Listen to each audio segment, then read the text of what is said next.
What a load of old cobblers.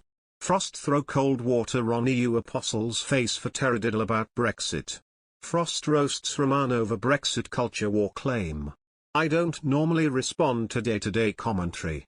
But, since this tweet from @May_Europe attributes specific comments and views to me, I want to make emphatically clear that it is wholly inaccurate and untrue in every respect, said Frost.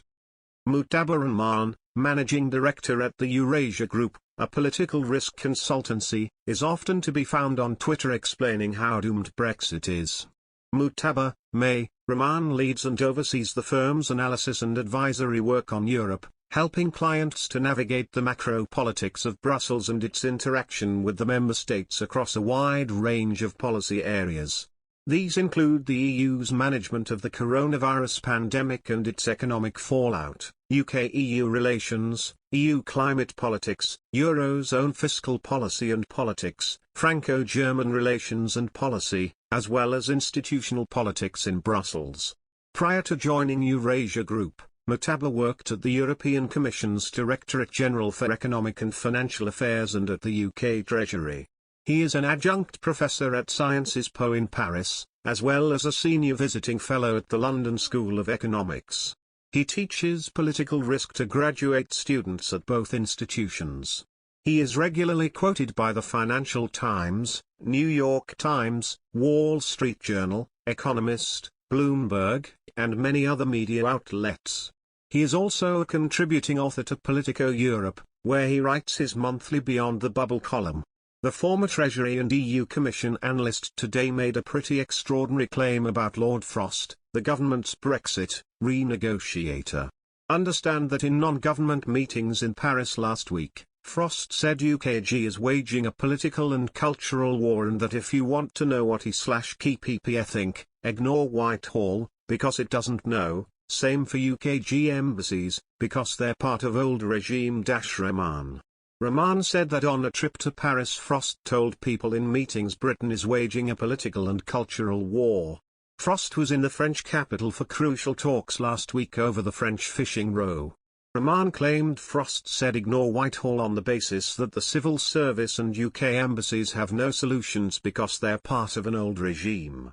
In a rare intervention, Lord Frost, the minister responsible for implementing the Brexit agreement, who also helped negotiate it, replied to Rahman, denying the story in blunt terms. I want to make emphatically clear that it is wholly inaccurate and untrue in every respect, he said. Awkward. He is said to be hungry for attention when he uses Brexit to write many articles. Mujtaba Rahman has written many articles about Brexit in the past, recently an analysis article about Glasgow and Boris Johnson's. When the UK landed the COP26 presidency 2 years ago, Boris Johnson sensed a huge opportunity to showcase the UK on the world stage. The conference fit his post-Brexit vision of a global Britain, free of the EU and still a player on the world stage. Johnson's characteristic optimism blinded him to the uphill struggle he still faces. Previous landmark COPs succeeded through strong leadership, top-level political engagement and the hard graft of diplomacy over fine detail. Glasgow can still be a success, but not on the basis of the sort of empty sloganeering that brought us global Britain. Johnson is by nature a proponent of big promises.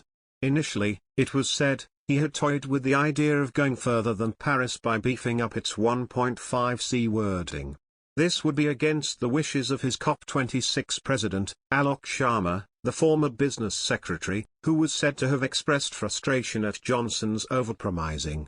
Johnson is also accused of not engaging fully with COP26 until relatively late in the day, in contrast to Laurent Fabius, the former French Prime Minister who chaired the Paris conference, and Gordon Brown, the UK Prime Minister who travelled the world before hosting a successful London summit during the financial crisis.